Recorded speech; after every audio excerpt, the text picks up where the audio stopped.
The first time I saw the tow truck roll up, I honestly thought my heart stopped. Not because I was scared of losing a car, but because the guy standing near my fence, my new neighbor, was smiling. He was actually smiling like this was entertainment, like he was about to watch me get punished on my own land. And he had an audience too. A couple neighbors had wandered over. A contractor-looking guy was standing behind him, and he had his phone up, recording. He wanted a moment.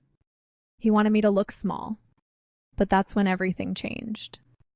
Because I stepped outside holding one single sheet of paper, and I watched the tow driver's face shift the second I unfolded it. The tow driver blinked, looked from my paper to the ground to the property line my neighbor was pointing at. Then he said real quiet, "Sir, I'm not towing anything today." My neighbor's smile froze. "What do you mean you're not towing?" he snapped. The tow driver pointed down, right at the bright little flags in the dirt. "Because you're standing on the wrong property." And then I saw something that shocked me. The man who had been screaming for weeks suddenly had no voice. His mouth opened, nothing came out. And I didn't even enjoy it at first.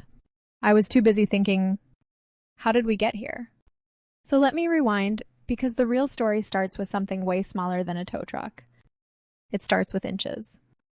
We've lived out here for years, almost a decade. And when we moved in, this place wasn't some hot market. It wasn't a dream location for investors. It was just country. Dirt roads, quiet nights, big lots. The kind of place where your yard doesn't have to look like a magazine cover. And honestly, that was the whole point. We didn't move here because we wanted perfect. We moved here because we wanted peace. But that's when everything changed. Because peace only exists when people respect each other. Out here, most folks mind their own business. Some people have horses. Some people have pig pens. Some people have old trucks and scrap piles and half-finished projects. Nobody really cares because everyone has something. We were the same. We had a few vehicles in different stages of disassembly. We had piles of scrap metal, old parts under tarps, random stuff that made sense to us, even if it wouldn't make sense to someone who grew up in an HOA. And for years, nobody complained. Not once. So when property values started going up and city buyers started showing up, we didn't panic at first. We thought, okay, new faces, fine. But then he bought the lot next door. And something about him felt off immediately. You know that vibe? The kind of person who looks at your life and decides you're doing it wrong before they even say hello. He didn't introduce himself like a normal neighbor. No wave. No, hey, we just moved in. Nothing. He introduced himself by calling the county. And the worst part? He wasn't subtle about it. He was bragging. Like he was proud that he brought inspectors into our neighborhood. He actually liked the power of it. And I remember standing in my driveway watching county vehicles roll by and thinking, why are you doing this? We weren't harming anyone. We weren't on his property. We weren't blasting music. We were just living. But he didn't want people living. He wanted people performing. But that's when everything changed. Because once you let a person like that feel powerful, they push harder. At first, we tried to keep it calm. We told ourselves maybe he's just overwhelmed. Maybe he bought rural land without understanding what rural looks like. Maybe he thought country meant barns and sunsets, not real work yards. So we tried to ignore the gossip. Tried to keep our heads down. But then one day, we checked our security cameras, and my stomach dropped. He was on our property. Not near the edge. Not an accidental step over some invisible line. He was deep inside, like confidently inside. Walking around our stuff, looking at our scrap piles like he was shopping for reasons to hate us. I watched the footage twice because my brain didn't want to accept it. I could feel heat in my face, not anger yet. More like humiliation. Like someone had walked into my living room and started judging my couch. But that's when everything changed.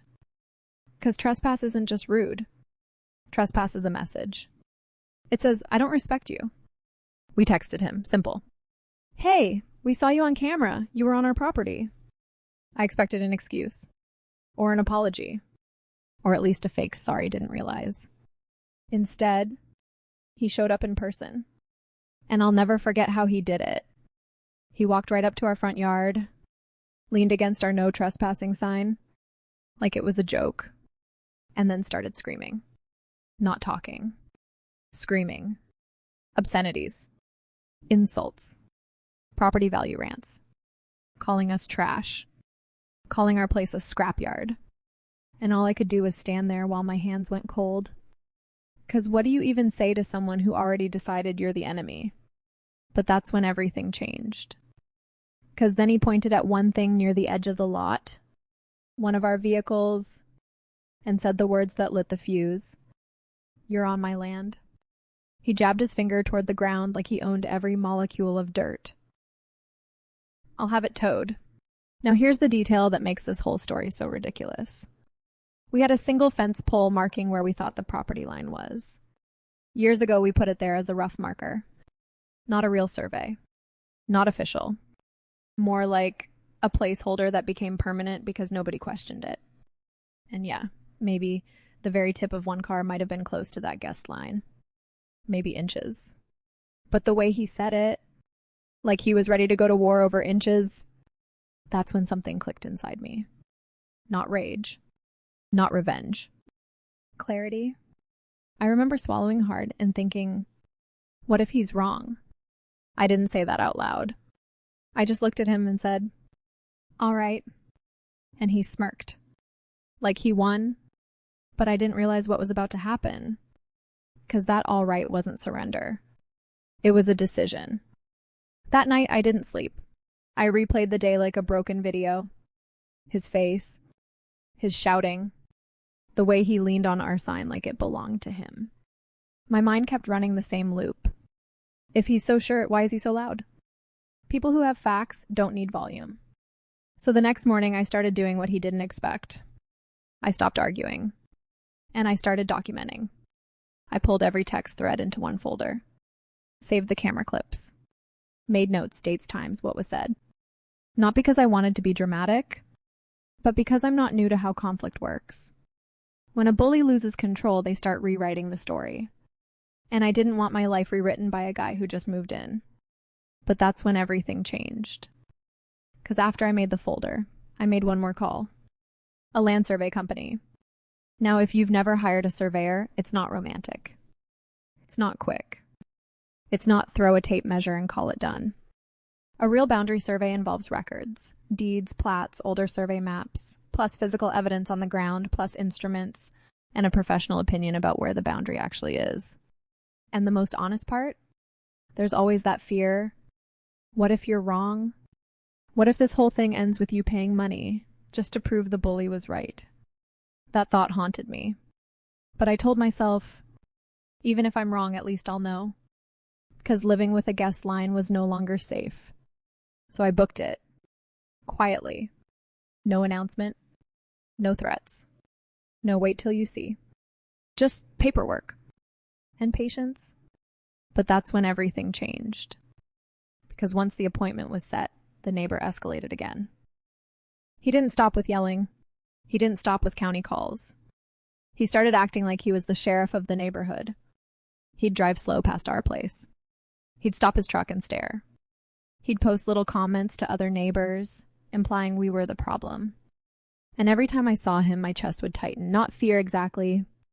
More like this disgusting feeling of being watched. Of being judged in your own home. You know how that feels? Like you can't relax. Like your shoulders never unclench. Like even your coffee tastes bitter because someone made your world tense. That was my life for weeks.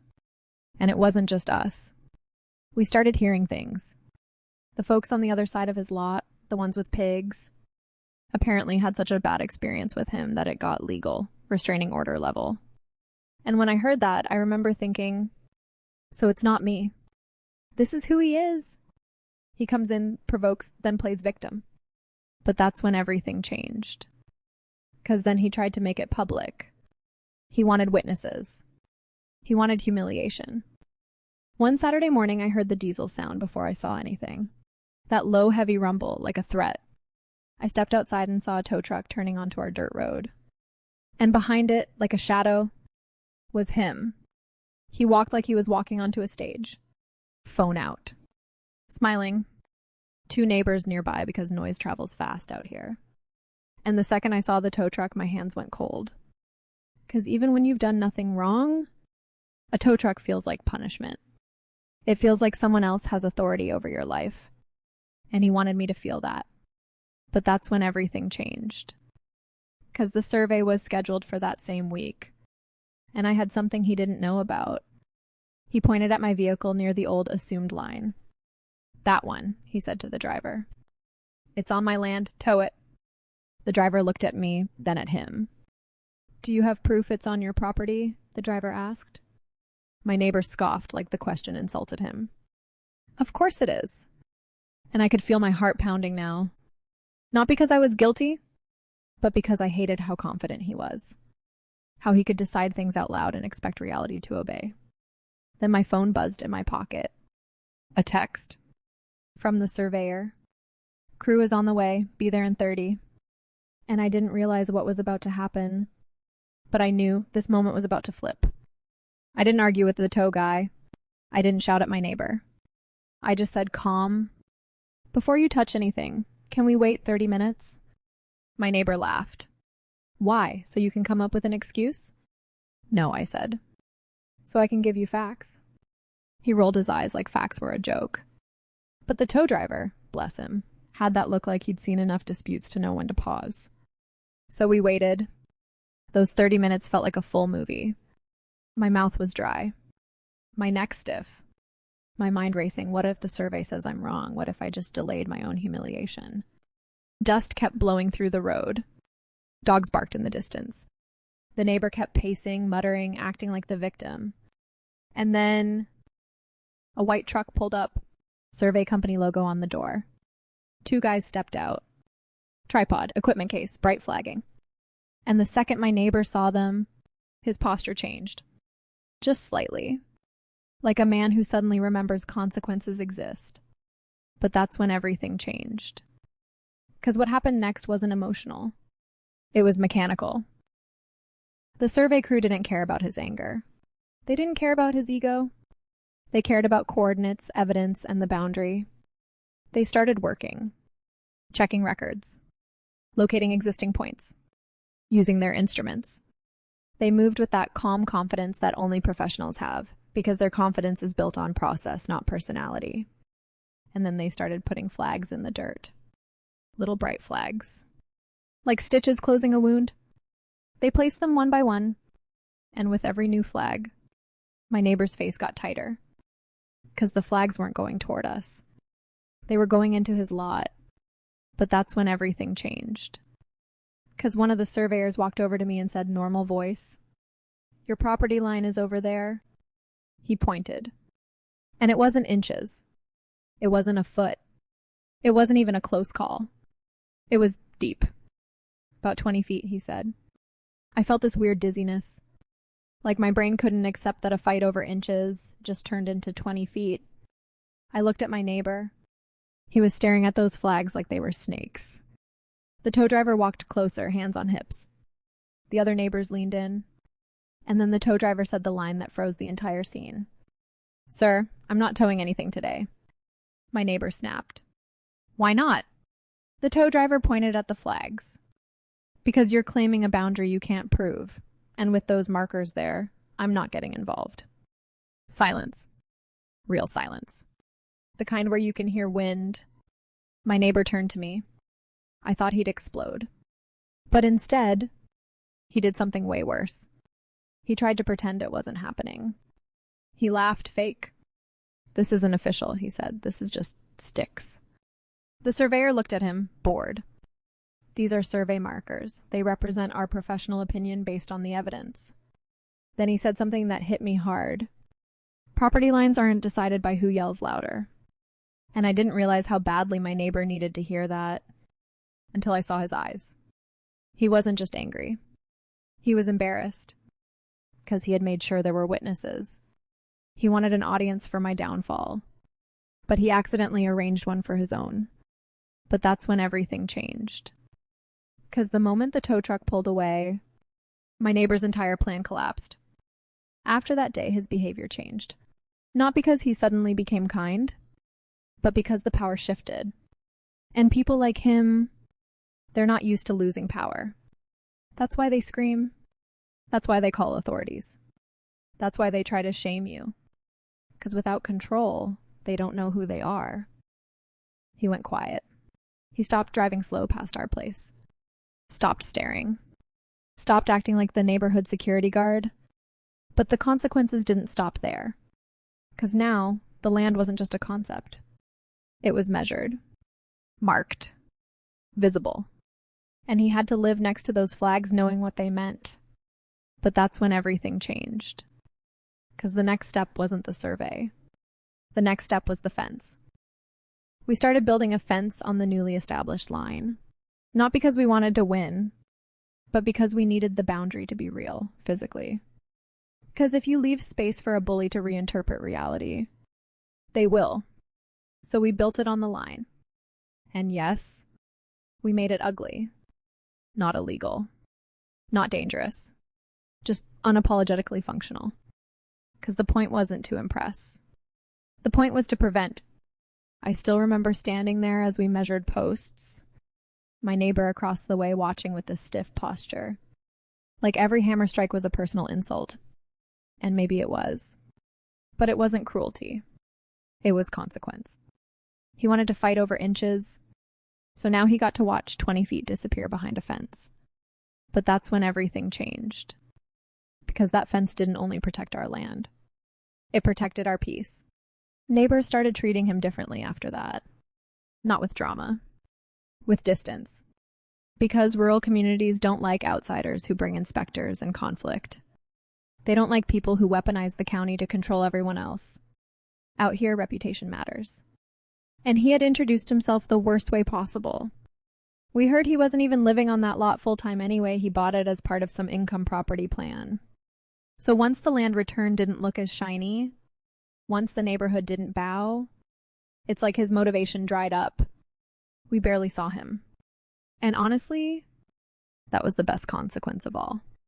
Because the goal wasn't to destroy him. The goal was to remove him from our daily life. And in a strange way, the survey did that for us. But that's when everything changed. Because I realized something deeper. Here's the part nobody tells you about revenge like this. It doesn't feel like fireworks. It feels like breathing again. That day with the tow truck, the survey crew, the flags. That was the loudest moment. But the real payoff came after. It came in the quiet mornings. When I'd step outside and not feel watched. When I'd drink coffee and my shoulders weren't stuck up near my ears. When my dogs barked and I didn't immediately think, what is he doing now? The revenge wasn't him crying. It wasn't him getting arrested. It wasn't even him apologizing. The revenge was that he lost the one thing he came here to get: control. Because he thought he could own the neighborhood by intimidation. He thought calling inspectors would make everyone fall in line. He thought yelling in my yard would make me shrink. He thought threatening to tow a car for inches would make me panic. Instead, he triggered the one thing that beats entitlement every time: a professional process and a hard boundary. And out here, boundary lines aren't feelings. They're evidence, monuments, records, and real consequences. And yes, I learned some things during all of this. Like how survey monuments generally aren't just random sticks. They're treated seriously, and disturbing them can bring legal consequences and restoration costs. Like how survey records, when required, show monuments found, set, and other data, so future disputes don't become he said, she said. Even the surveyor told me something I'll never forget. Don't ever move a marker yourself, ever. If there's a problem, call us. And that matched what I later read in professional guidance. Don't move or alter monuments without proper referencing and documentation. But the sweetest part? My neighbor didn't lose 20 feet because I cheated. He lost it because he was wrong. And he made sure everyone saw it. And I didn't realize how satisfying that would be until I saw him standing there one day, looking at the fence line, quiet, finally understanding this simple truth. He picked a fight with people he didn't understand in a place where people don't bluff. And he lost without me ever raising my voice. That's the kind of revenge that sticks. Because it's not revenge made of emotion. It's revenge made of reality. I think about that first confrontation a lot, not because it was traumatic, but because it taught me something so clear it almost hurts.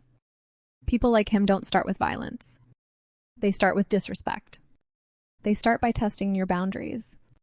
They start by treating your life like it's messy and therefore worthless. And if you let it slide, they go further. They keep pushing until you're living in a smaller version of your own life. That's what he tried to do to us. He tried to make us feel ashamed of living how we chose. He tried to make us feel like we had to clean up for his comfort. He tried to make the neighborhood bend around him. But the funny thing about rural life is it doesn't bend for anyone. It survives because people leave each other alone. And the moment someone breaks that rule, the whole system pushes back. Sometimes through gossip, sometimes through quiet distance, and sometimes through a survey. The thing I'm most grateful for is that we didn't get dragged into his kind of chaos. We didn't become screamers. We didn't become petty vandals. We didn't touch his stuff. We didn't teach him a lesson with anything illegal. We just did something boring and powerful. We measured. We documented. We built a fence. And we got our peace back. That's the real moral, honestly. Respect isn't something you beg for. Respect is something you protect calmly. Because if someone is willing to scream in your yard, they're willing to do more. And if you don't draw a line, they'll draw it for you. So if you take anything from my story, let it be this. Don't fight a bully on their terms. Don't give them the drama they want. Give them paperwork. Give them proof. Give them a boundary they can't shout through. Because sometimes the biggest revenge is not destroying someone. It's simply refusing to be controlled. If this story hit something inside you, if you've ever dealt with an entitled neighbor, a fake authority person, or someone who thought your silence meant weakness, drop a comment. What would you have done? And if you want more real, satisfying, slow burn revenge stories like this, like, subscribe, and I'll see you in the next one. Because trust me, people keep making the same mistake. They underestimate quiet people.